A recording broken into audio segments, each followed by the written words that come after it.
21대 대통령 선거가 34일 남았습니다. 그리고 사전 투표일이 5월 29, 30일이니까 한 달도 남지 않았거든요.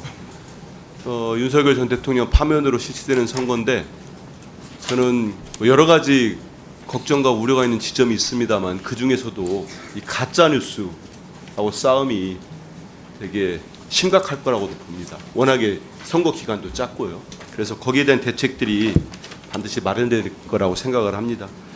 특히나 이 딥페이크 불법 선거 콘텐츠에 대한 우려 목소리가 상당히 큽니다. 우리 민주당 같은 경우도 한 6건 정도 벌써 신고를 했고 국민의힘에서는 한동훈 전 대표 측에서도 신고를 한 걸로 알고 있습니다. 여기에 대한 대책이 필요한데요. 네, 특히 우리 가방 위의 가장 핵심적 현안인 생성형 AI 기술 때문에 이 발전 때문에 더 우려가 되는 상황입니다. 근데 이 보시면 공직선거법은 이미 개정을 통해서 법상으로는 좀 갖춰졌다고 볼 수가 있습니다. 23년도 12월에 22대 국회의원 선거를 앞두고 이 딥페이크 영상 여기까지 법 정문에 다 포함이 돼 있습니다. 영상 등으로 해서 선거 누구든지 선거일 전 90일 선거일 전 90일부터 선거일까지 선거 운동을 할 때 인공지능 기술 등을 이용하여 만든 실제와 구분되기 어려운 가상의 음향, 이미지 또는 영상 등을 제작, 편집, 유포, 상영 또는 게시하는 행위를 해서는 안 된다 이렇게 돼 있거든요.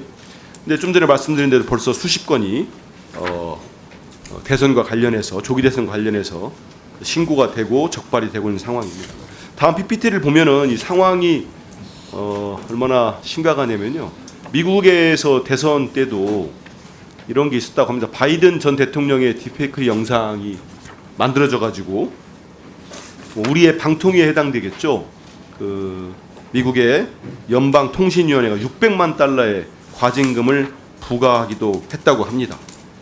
그래서 이제 우리 중앙선관위가 제가 찾아보니까 한국인터넷자율정책기구와 국내외 플랫폼 기업들 그리고 웹 서비스 기반의 기업들과 함께 벌써 한 2차례 이상 회의를 가졌습니다.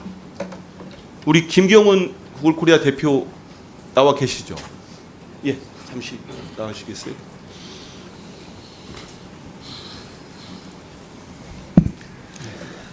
구글코리아도 이 회의에 참석했습니까? 그 내용은 정확히 모르겠는데요. 안 선관위와 했던 것 같이 같아요. 일을 하고 있습니다. 선관위와는 계속 대화를 하고 있습니다. 선관위에서 이렇게 지금 각종 포털 기업들하고 이렇게 회의를 했는데 안 한 것 같아요. 구글은 한번 살펴보겠습니다. 살펴보는 게 아니고 그런데 안 가면 안 되죠. 그래서 이 회의에서 포털 및 SNS 업체들이 삭제 요청권에 대한 적극적 활용을 논의했다고 알고 있습니다. 여기에 대한 구글의 입장은 뭡니까?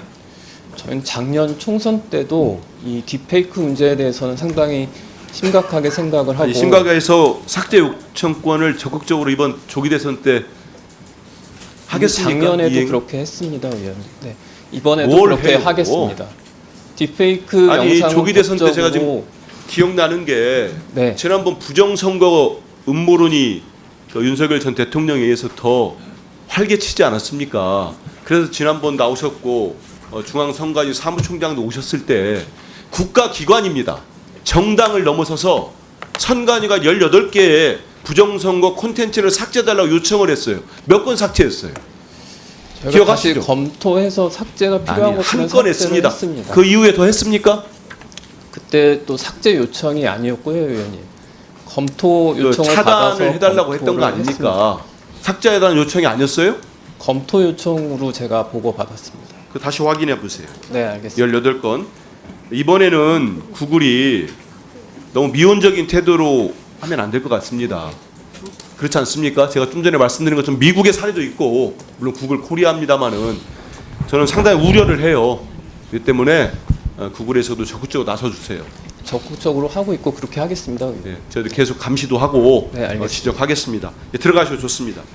저는 제가 구글 대표에게도 지금 요청도 했습니다만 문제의 심각성은 여기 또 오늘 나오지도 않았습니다만 류일임 방송통신심의위원장이 있습니다.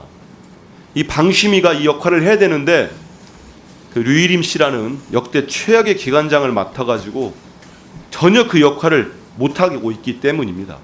이 딥페이크 등 불법 선거 콘텐츠 핵심은 신속한 차단입니다. 근데 이걸 보시면 이 근거가 다 있음에도 다음 PPT 한번 보십시오. 한번 보세요. 이 소위들이 제대로 하는 데가 하나도 없어요. 통신심의 소위 이 세 분 있습니다. 이 세 사람이 윤석열 대통령이 다 임명한 사람인데 그마저도 유일임 씨는 이제 도망을 가버렸어요. 둘 남아가지고 아무 역할도 안 합니다. 저는 우리 국민의힘 의원들께서 세상에 민주당의 방송장을 얘기할 때 깜짝 놀랐습니다. 아무리 뭐 압도적 정권 교체가 목전에 예상된다고 하더라도 지금까지 민주당 야당 아닙니까? 윤석열 정권이죠 아직도. 윤석열 대통령 임명한 사람들 저 앉아 있지 않습니까? 방송장악의 천병 역할을 하신 분들 어떻게 해왔습니까? 방통위, 방심위. 제목만 한번 얘기해 볼게요. 유일임 씨 없지만 청구민원 사건 이거는 엄청난 저는 죗값을 받을 거라고 봅니다. 아니 세상에 정부기관장이 아니 정부기관 아닙니다만 방심위의 기관장이 가족들 동원해서 청구민원하고 그걸 숨기기 위해서 부하 직원들 압박하고 공익제보자 색출하러 다니고 김건희 여사 디올백 수수 영상 차단하라고 했지 않았습니까? 그거 안 밝혀졌으면 어떨 뻔했습니까? 그래도 방심위 직원들이 용감하게 맞서가지고 안 됐죠. 정권 비판보도 찍어내려고 했고요. 유일임 방심위원장 취임 이후에 5배 가까이 급증했습니다. 바이든 날리면 MBC 보복성 가진 시간이 끝나버렸어요. 인사 보복했지. 셀프 월급 인상했지. 국회는 불출석하는 게 습관입니다. 아무리 대통령이 도도하지만 그 밑에 국가 망신을 한 고글 공택도 있던데 출장한 거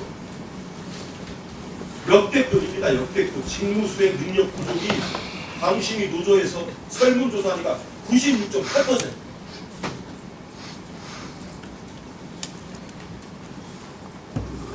앞으로 정상적인 나라 진짜 대한민국 한번 만들어 보시죠.